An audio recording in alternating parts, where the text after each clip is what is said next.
जिज्ञासा है, आदिनाथ भगवान के मोक्ष कल्याणक के अवसर पर बागपत उत्तर प्रदेश में एक अनुष्ठान चल रहा था।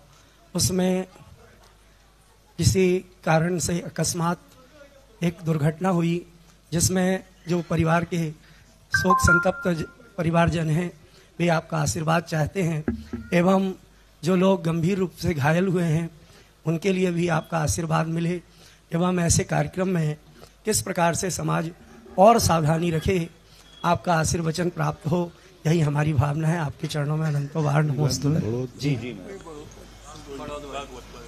देखो क्या हो रहा है, जो घटना हुई है उसका बड़ा दुख है, खेद है। और वो कार्यक्रम एक सुनकर जैनियों में तो ये पहली घटना थी इतनी बड़ी। हमने पहले कोई धार्मिक कार्यक्रम में जैनियों के इतनी बड़ी घटना कभी सुनी नहीं है। सबसे बड़ी चूक करते हैं अपन, थोड़ा सा व्यवस्थाओं को पहले से सावधान होकर के मजबूत व्यवस्थाएं नहीं करते। एक बार एक पुलिस वाले ने हमसे बहुत अच्छी बात कही थी, एसपी साहब थे। उनका, महाराज जी आप लोगों के समाज में मंदिर खूब अच्छे बनाते हैं, खूब खर्च करते हैं, पैसा करते हैं, मूर्तियां अच्छी बैठाने, सोने चांदी की छत्र आदि सब कुछ करेंगे, कहीं कमी नहीं है। लेकिन सुरक्षा व्यवस्था के संबंध में पूरी जैन समाज मंदिरों में बिल्कुल कमजोर रहती है। सुरक्षा व्यवस्था कुछ होती ही नहीं है, कोई सुरक्षा व्यवस्था पर ध्यान नहीं देते। ना तो कोई अच्छी तरह कैमरे लगाते हैं, ना कोई उसकी सुरक्षा के लिए गार्ड आदि की व्यवस्था करते हैं। तो इतना सब करते हैं तो उसकी सुरक्षा भी होना चाहिए। इसी प्रकार अपन लोग जब कार्यक्रम करते हैं, कलशारोहण करते हैं शिखरों पर मानसतम का, तो सबसे बड़ी कमजोरी करते हैं पहाड़ बनाने में। पहाड़ जो बांस की नहीं, बल्लियों की नहीं, आजकल तो लोहे के स्ट्रक्चर बनने लगे हैं, बहुत अच्छे अच्छे स्ट्रक्चर, लेकिन थोड़ी सी कंजूसी कर जाते हैं, थोड़ा सा पैसे, अरे एक दिन के लिए है क्या करना है, क्या सोच लेते हैं 2 घंटे का तो काम है, होता भी 2 घंटे का, 2 घंटे का क्या है, कलशारोहण तो 10 मिनट का होता है।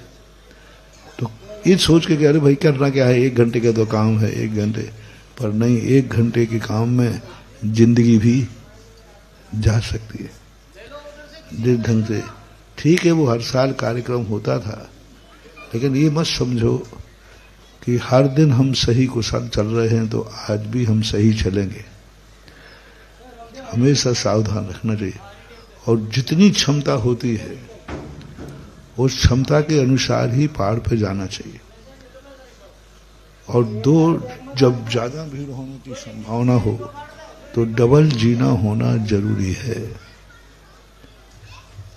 डबल जना होना, इमरजेंसी का कोई भी उतार का साधन नहीं था, एक तरफ से ही जा रहे थे। हमेशा जब भीड़ बहुत हो, अधिक लोगों को जाने की संभावना हो, तब उसको नियम से 2 जीने बनाना चाहिए। मैं कई बार सांगानेर वगैरह में इतने बड़े महोत्सव होते हैं तो मैं सबसे पहले एक ही कहते हैं, लौट के कोई नहीं जाएगा, और लौट के और इतना सकड़ा बनाओ कि 1 से 2 वहां चढ़ना चाहें तो चढ़ भी न पाए। ये पुलिस वालों से हमने बहुत व्यवस्था सीखी। सांगानेर में पुलिस ने व्यवस्था की, बोले हमने थोड़ा चौड़ी बनाई, मैंने इतनी पब्लिक, बोले बड़ा चौड़ी बनाओगे तो अपन संभाल नहीं पाएंगे, उसको गैलरी को इतनी सकड़ी बनाओ कि दूसरा घुसना भी चाहे, अपने यहाँ घुसने वालों की लेन ज्यादा है तो वो घुस ही नहीं पाएगा, और एक लेन में जाएंगे तो अपने आप अपन को बनाना नहीं पड़ेगी, वो लाइन से अपने आप खड़े हो जाएंगे। तो एक तो 2 जीना होना चाहिए, चढ़ने की व्यवस्था बहुत सकड़ी होना चाहिए जिससे 1 से ज्यादा न चढ़ पाए, और थोड़ी मजबूती करना चाहिए। ये मत सोचो कि 10 मिनट का कार्यक्रम है और 10 मिनट में बहुत बड़ी जिंदगी। शिखरें देखो कितनी ऊंची होती हैं, 66 फुट मानस स्तंभ, 65 फुट मानस स्तंभ था, बहुत ऊंचाई होती है। तो खैर जो होनहार थी, होनी थी, सबके लिए बहुत बहुत, जो उनके परिवार के लिए बहुत, और जो घायल हैं उनके लिए स्वस्थ होने के लिए मेरा आशीर्वाद। बहुत रैकी कर रहा हूँ मैं। उसी दिन भी मैंने ध्यान किया, उसी दिन भी मैंने भावना भाई, आज भी भावना भाता हूँ कि जो कुछ भी हैं वो सकुशल हो, स्वस्थ हो, निरोग हो और सारा भारत पहाड़ बनाने के संबंध में शिक्षा दे। अब दोबारा नहीं होना चाहिए। भारत देश में सबसे बड़ी कमी यही है, विदेशी लोग एक ही कहते हैं, आप लोगों की श्रद्धा है लेकिन श्रद्धा में इतने अंधे हो जाते हो। कल परसों कुंभ में भी क्या हुआ है, बहुत बड़ी घटना थी। तुम सुन करके व्यक्ति नहीं दिख रहा है, आखिर क्या धर्म है? तुम्हारी श्रद्धा है, इसमें कोई संदेह नहीं, लेकिन श्रद्धा का अर्थ ये थोड़ी है कि हम किसी की जिंदगी को खत्म कर दें। आखिर कोई चींटे कीड़े मकोड़े नहीं थे, नीचे जमीन थी, लोग सो रहे थे, बैठे थे, बहुत दुख हुआ। इतनी और कोई जानवर नहीं थे, जो मरे वो भी श्रद्धालु थे और जो गए वो भी अपने घर के थे, अपने भाई बंधु थे। हो सकता है उनमें जो जिनका पैर पड़ा हो उनके कोई संबंधी निकल आए। तो ये व्यवस्थाओं में सबसे बड़ी कमी होती है। हमें श्रद्धा को अंधा नहीं होने देना। हमारे यहाँ एक बात और कही है कि कुचित कदाचित तुम नहीं कर पाए तो भावनाओं में बहुत ताकत होती है। महानुभाव, मन चंगा तो कठौती में गंगा। मान लीजिए तुम भीड़ के कारण नहीं कर पाए, चिंता मत करो, भावना भाव नाश नहीं होती है। हम यहाँ कुएं का पानी भी यदि सच्ची श्रद्धा से गंगा का मान के ढालेंगे तो वह जल गंगा का ही कहलाएगा, क्योंकि हम वहां नहीं पहुंच पा रहे, नहीं जा पा रहे। भावनाओं से भी हम कर सकते हैं, क्रियाओं से जब ही करना चाहिए जब उसमें कोई दुर्घटना की संभावना न हो। हालांकि प्रशासन की बहुत अच्छी व्यवस्था है, सब लोग प्रशासन की बहुत प्रशंसा कर रहे थे, लेकिन जब उन्माद आ जाता है तो आखिर बेचारा प्रशासन भी क्या करे। दोनों धार्मिक घटनाओं के प्रति अपन खेद व्यक्त करते हैं और भविष्य में श्रद्धालुओं से कहना है कि श्रद्धा को अंधी न बनाए। यदि क्रिया करने का मौका तुम्हें नहीं मिला और तुम्हारी भावना है तो तुम्हें क्रिया करने का पुण्य बंधेगा, ये गारंटी मैं लेता हूं। सारे भारत के लोगों से, जैन अजैन, सबसे मेरा कहना है, कभी तुम्हें ऐसी जिंदगी में दिखे कि मैं इस क्रिया को करूंगा तो रिस्क है, हमारा जीवन जा सकता है या दूसरे का जा सकता है, तो आप बिल्कुल रिस्क मत उठाइए। आप भावना पूर्वक आंख बंद करके करिए, आपको वही नहाने का पुण्य मिलेगा, वही अभिषेक का पुण्य मिलेगा, वही आहार देने का पुण्य मिलेगा। आहार देने में संबंध में मैं यही तो कहता हूं प्रतिदिन, आप डिस्टर्ब मत करो, भीड़ में जाकर के अशुद्धि से मत दो, बिना पैर धोए मत दो, बिना शुद्धि बोले मत दो। नहीं दे पा रहे हो तो मैं तुम्हें गारंटी देता हूं कि तुम नहीं दे पाए हो, तुम्हारी भावना है, तुम्हें आहार देने का बराबर पुण्य लगेगा, बराबर बराबर बराबर। ऐसा नहीं महाराज जी आहार देने के कुछ नंबर ज्यादा होते हो, नहीं। हमारे शास्त्रों में आया एक शावक आहार दे रहा है और एक पशु पक्षी आहार देख रहा है, और दोनों को मरण करके उत्तम भोग भूमि में एक साथ जन्मे। बस तुम अव्यवस्था मत हो, अशुद्धि में मत दो आहार, बिना पैर धोए मत दो आहार, बिना शुद्धि बोले मत दो आहार।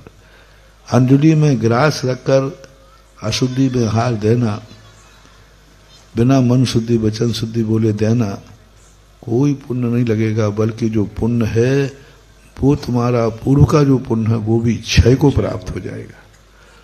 और नहीं दे पाए तो आपको किंचित मात्र भी कमी नहीं आएगी।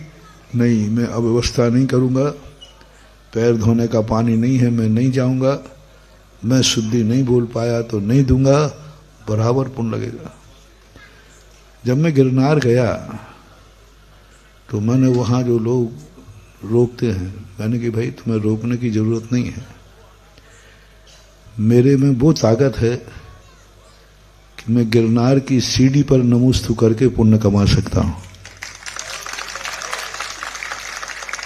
आपकी मर्जी पड़े तो आप कराइए दर्शन, मैं आपको बाध्य नहीं कर रहा हूं। आपका बल है यहां, मैं बल का कंपटीशन करने नहीं आया हूं। तुम शेर हो, मैं गाय हूं। विशेषता यह नहीं कि शेर ने गाय के घाट पर पानी पी लिया, विशेषता यह है कि शेर के घाट पर गाय ने पानी पी लिया। मैंने वहां यही वक्तव्य दिया, मैंने कि आप लोग शेर के समान हैं, आप लोग ताकतवान हैं, शक्तिमान हैं। हमारे पास कोई ताकत नहीं, कोई शक्ति नहीं, मैं लड़ूंगा नहीं।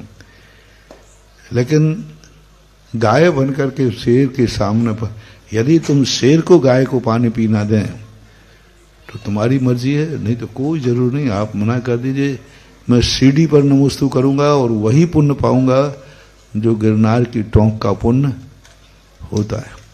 क्योंकि हिंसा से, राग द्वेष की अपेक्षा तो भाव शुद्ध रहे ना। और उन्होंने इस बात से इतने प्रभावित हुए कि मुझे नेमिनाथ भगवान के पूरे चरण का 20 मिनट तक अभिषेक, पूजन, पूरा स्वयंभू स्तोत्र, 24 भगवानों का स्तोत्र, पूरे 24 भगवानों का स्तोत्र, पूर्ण निरालंब चरणों के दर्शन मिले। पर और मैंने उनको कहा जीत मेरी हुई कि शेर के घाट पर गाय ने पानी पिया। मैंने उनको यही कहा अंत में, मैंने कि भाई शेर के घाट पर गाय ने पानी पिया, यदि तुम्हारे लिए कुछ सगुन मिला हो तो आप भी हमेशा गायों को पानी पीने का मौका दे दिया करो। तो ये स्थितियां हमें हर समय ध्यान रखना है, सभी जगह। चाहे चौके का हो, बहुत भीड़ कर लेते हैं, अशुद्धि का ध्यान नहीं रखते। मंदिरों में यही भीड़ कर देते हैं, समझाना पड़ता है। नहीं, हर चीज में ये दुर्घटना 1 सेकंड लगती है, दुर्घटना कह के नहीं आती, दुर्घटना कह के नहीं आती। अंदाजा भी नहीं कर सकते कि तुम कर क्या लोगे। कुछ सब खड़े रहो, हजारों लोग खड़े थे, वहां कोई एक आध तो था नहीं, पर फिर भी अपन सब लोग 2 मिनट के 1 मिनट के लिए मौन धारण करके इन दोनों घटनाओं की, बड़ौद के भागवत और प्रयागराज महाकुंभ के संबंध में जो घटनाएं हुई, 2 मिनट करके उन सब के लिए श्रद्धांजलि, उनके प्रति उनकी आत्माओं को शांति हो और जो घायल हो उनको सुख हो।